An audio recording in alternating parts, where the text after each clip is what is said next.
What's going on, Team Boosted? Welcome to an OM606 Turbo Diesel Datsun build video. I'm pumped about this one because it's probably the single biggest chunk of progress we've made in terms of making a complete car. One thing that I noticed when I was reviewing the footage though is that the air system that we have, which you can probably see right there, just kind of popped up without any explanation because we do a lot of interior stuff in this video and it was impossible to hide. We do intend to make a separate video on the airlift system. But pretty much, I'll explain briefly. It's the Airlift 3PH, I believe. It's the one with the height sensors that actually gives you great handling characteristics such as auto leveling. There's that guy who won Time Attack, I think, in the Subaru or whatever. I mean, that's all gonna be in the next video. Oh, big shout out to Heritage. Some wheels show up in this video that are now on the car. Heritage Wheels was nice enough to send us those. And if you're liking the series so far, just drop a like, leave a comment. YouTube likes that stuff, helps it get seen. We like that stuff. I like reading the comments. That's gonna be it for the intro. Enjoy the video. Okay, so at this point, it's pretty much all back together. It's looking pretty crispy. Everything is being finalized, so all the lines are connected for real. Turbo system's all hooked up. The exhaust is all on. It's the billet manifold from Diesel Pump UK, twin scroll. We have our integrated volute wastegate that's recirculating into the exhaust. The feed and drain's hooked up. Devin's finishing up the fuel system over here. We're probably going to convert to a cable throttle because it'll help with the jerking issue along with the lower gears that we have. The next thing I need to do is get rid of a shifter that I absolutely hate because it has no reverse lockout and install a much nicer unit. This one's from Serial 9 that worked with us on this build to provide the shifter that has a reverse lockout. Devin, hold the camera so I can show the people how this works. All right, I'm gonna explain why this is much better than the one that's in it. It's the reverse lockout thing. So right now the issue with the other one is if you're trying to shift it into fifth, you'll fall into the reverse gate. This one alleviates that by, you see this little nub here? Pretty much this plate on the top is adjustable. So you put it into fifth and then you slide the plate over until it hits the nub. That becomes your fifth gate. Now, when you wanna go in reverse for real, you push this down and it lets you go over into the reverse gate. It's not that you accidentally shift into reverse, it's that you can't get it into fifth. That's why you need the reverse lockout. So this one's pretty affordable, and for the price that you pay, you get a ton of engineering.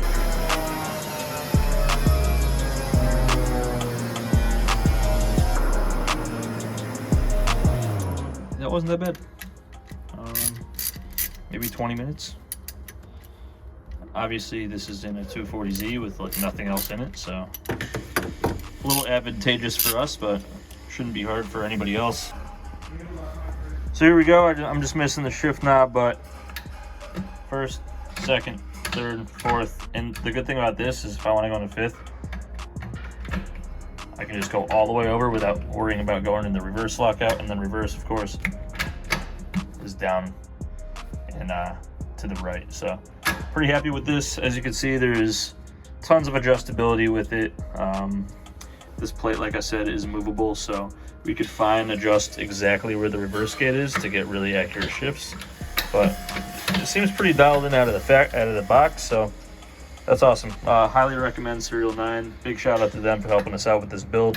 The shifter is already 1,000 times better than the old solution that we had, so that's awesome.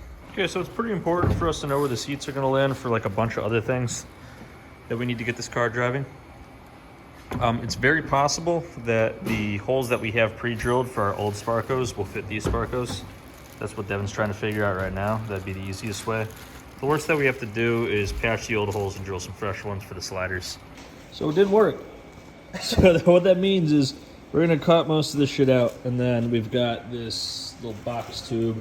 We're going to cut some strips that are long enough to fit the sliders, bolt it to the seat. Then we're going to mark where the floor needs to be cleaned, weld on, pretty much just new stuff.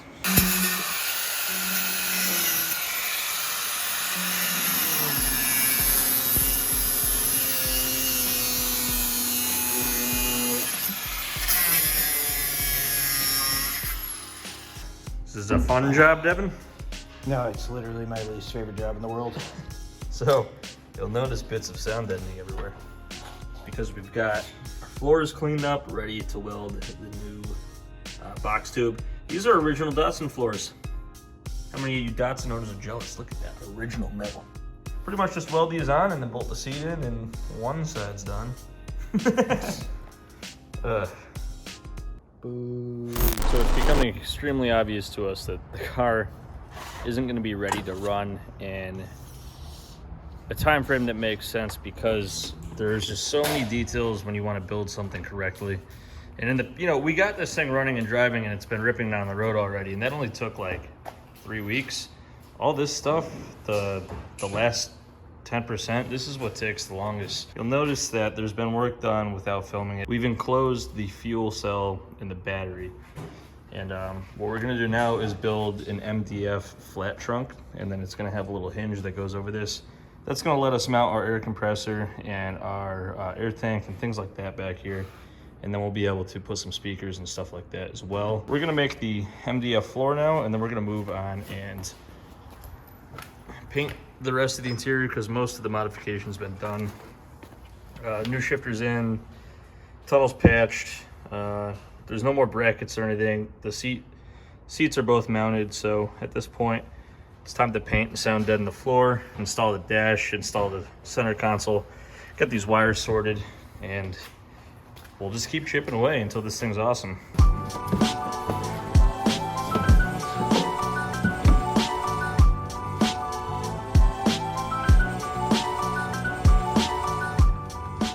So we actually had an MDF crafting time lapse going, and I don't know, it didn't record or something, but the file's not on the camera. But anyways, this is what you would have gotten with the montage. It's an MDF floor. Anybody who's ever installed an air system's probably made one of these, because now we can just bolt all the components directly to this.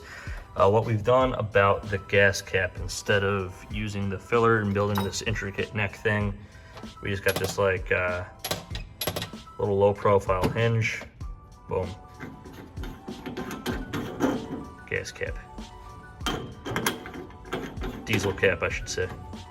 So, next step is we're gonna put this weighted vinyl on it for sound deadening purposes, cover it in carpet, mount our air components to it, and it's gonna have, for the first time since we've modified it heavily, an enclosed trunk. So again, sorry for not filming everything, but we are beginning the carpeting process of our MDF panels. This is the last panel. This one is where the compressor mounts, and this is gonna have some like wires and stuff pass through it. So we're gonna put this grommet there. So pretty much the carpeting, I staple the long edge, and then this white stuff all over it is this 3M adhesive.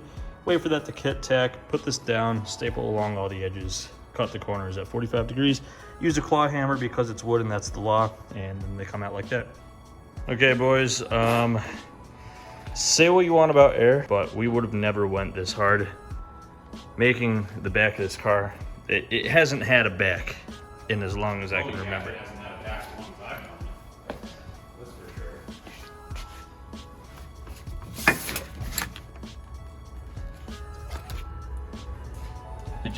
It's really transformative, and it really makes everything forward of here look like absolute dog shit. well, we have, yeah. Well, but that's the next project, so that's fine. Yeah, we've got carpet, we've got our fancy pants dashboard from the video that no one watched, and we're ready to keep chugging away. I'll check in periodically when major progress is made, but next thing we gotta do is mount the tank. Hopefully those bolt holes line up. Okay, so here it is with the tank actually bolted down. Getting fingerprints all over it.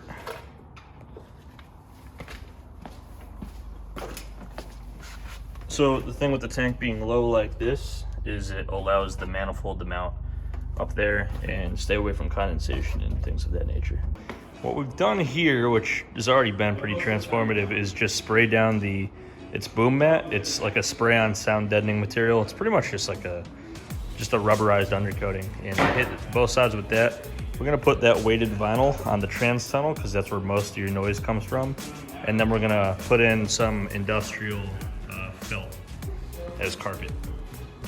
While we wait for the boom mat to dry, we're getting rid of these, which look cool and they're good for like race cars or whatever. I mean, they're not even like lighter than the stock ones. I guess if you have no choice, you could use these. But we're going back to the stock ones because it's gonna look nicer and it's gonna be quieter. That looks way better, it's gonna be quieter. And then this stuff's like 15 pounds a sheet. And if Yeah, you want it, if you want things to be quiet, Weight reduction. weight reduction. weight enhancement. Weight enhancer. Yeah, heck, unfortunately, heavier things are quieter. Okay, update time. All right, we got our sound deadening. Lots of it. I don't know how to make sound deadening exciting. I mean, the car is going to be nice and quiet. Have you ever seen those Stinger Porsches? This is the type Stinger, of but yeah. Stinger, yeah. Stinger like a Kia, definitely not. Kias are dope, bro. This is the stuff that they use underneath all their stuff. So Yeah, it's usually this and then like that carpet batting. We don't really have room for more than this. No, This is like some really heavy duty sound deadening though. So sounds like a rock in here now. we got some wheels in the mill today. Heritage Wheels is working with us on a nice set of 3-piece wheels, but as you guys know, we've ordered custom wheels. That takes a little bit of time to manufacture, so they've been kind enough to hook us up with a set of their aluminum series wheels. The only thing is that they're positive offset, and we need a really negative offset wheel. So to compensate for that, we got big old spacers that are also 4 to 5 lug conversion. This is not the right way to do this, but this is what we're doing just to get the car rolling right now. In fact, they're hub centric and they're not the right size, so we are currently lathing them to the right size. We're doing everything right. Okay, so essentially this is how this works. You got your conversion hub behind this hub, and then they bolt to each other. This is not something that I would, I mean, it's up for debate, the safety and like long-term usability of doing something like this. I really don't, like, none of these components can like break. And if you're off-road truck guys use wheel spacers all the time. yeah, all those SEMA trucks. Well, not even SEMA trucks, just like normal trucks. Like people that go off-roading use wheel spacers. So this all is the gonna time. get us the positive, oh, we should put this fender on too. But I can just show the people what it looks like on the other side. I'm gonna get this one bolted up and then here's the wheels, by the way. They're clean 5 spokes. I actually like these a lot. They're aluminum, so these are steelies and they weigh more than the sun. So this should be a little bit of an upgrade for our rotating mass here. I went and spent $1,000 on tires because I couldn't wait. Picked up some 275 45, 275 65. 275, 45. 35 minutes, 275, whatever. Yeah. The numbers don't matter. I picked up tires. I wanted to see the wheels on the car. Datsun on 18s. No one asked for it, but here it is. Sam actually made a pretty good point. It looks like a Hot Wheels car. It looks literally like a Hot Wheels car, like a toy car now. So we have adjustment in the front to rake the front wheels more forward. It's going to need that. And then when it's silver and it's lowered, because now we're on air suspension, it's actually going to look really good.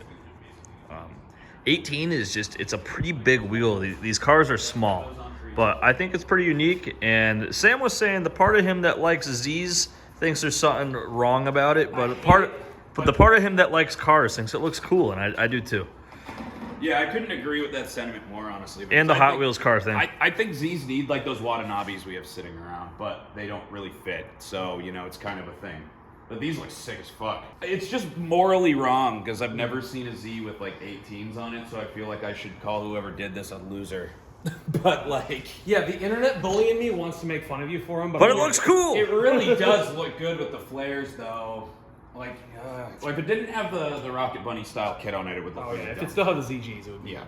I want you guys also to know that the flares are not installed like how they're going to be. We have yet to even like attempt to clean those up, and Yeah, there's no That- body that- work done. when we're done the interior, we're gonna move on to the cars getting rewrapped. Obviously, we're gonna adjust the height and all of the little details, and it's gonna look really, really nice. Right now, everything is just being mocked up. We're not gonna roll around like this, but if you have vision and you can see what we're seeing, it's gonna be pretty cool. So put the rest of the front body kit on, and the car is just bigger now, which is appropriate because it's got a lot of power, more meat, more wide, and it's very wide. Okay, so the first thing we're doing is the trans tunnel. Moving on to carpet now, by the way, now that we're done messing around with the wheels. We're doing the trans tunnel because it's easiest, and then we'll be able to lay over our floor pan carpet, and it'll be one big, seamless, exciting experience. Carpet is so exciting. YouTube! You're hyped on the carpet, right? I get hyped on carpet. All right, so here's a quick update. We got a sea of gray carpet and we got a little bit of black. Those are pre-cuts, they're for the Datsun, and then we're about ready to put the red seats and the dash in. So we're gonna slap those in, we'll see how it looks. Okay, pretty big update. Dash is in, steering wheel's on, shifter's in, seats are left. So we got the original OG door cards back in. We have the flocked dash on. We got the center console painted. Everything is, I wish my wide angle on my camera wasn't broken, but let's get the seats in to get the full effect, but it's coming out great. It looks really, really good in person. Like working all the time. This is real cool. Really, really sexy seat time.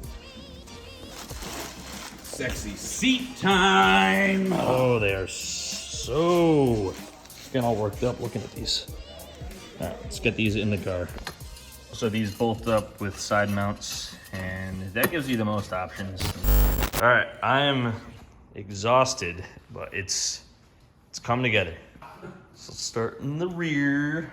There was no interior in this, like, not too long ago. Not only was there no interior in this thing, but there was like literally no floor back here. We have our cool smuggler den freaking gas thing. We have our compressor firmly mounted lower than the manifold. We have an interior, boys, that we're likely gonna have to remove. Does it look good? Yeah. Oh yeah, looks better than any 240Z I've ever sat near. To be fair, all our 240Zs were shit boxes. Your shit box. The red seats are just the color that it needs. Here we go with the flock dash with the speed hug gauges. We have a 3D printed panel being made to fill that gap. That's going to be all of our switches and things of that nature. The cubby in front of the shifter is going to be some cup holders because, you know, we're going to want to drive this thing. And that took so long. We built an entire MDF trunk that's multi-leveled and has, like, I don't know if you can see that, like pass-through grommets, and like we've never cared about anything this much. The Hot Wheels wheels growing on me. I mean, I think they're cool from the start, but it's just an odd look for a 240Z. But the whole car is just bigger now with the kit. It's wider. That's just kind of how it'd be.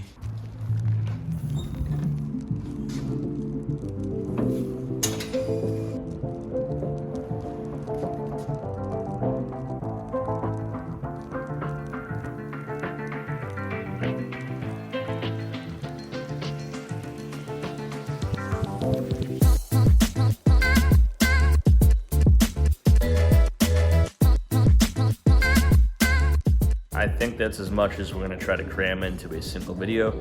So it's time to do the giveaway. If you guys are new to the channel, we give away products from boostedshades.com every single video. Even if you don't win, you should check out boostedshades.com because that is the best way to support us other than just watching the videos. All you gotta do to win is like, sub, and leave a comment. The comment could be anything, and it's too early for me to think of a question to ask you guys.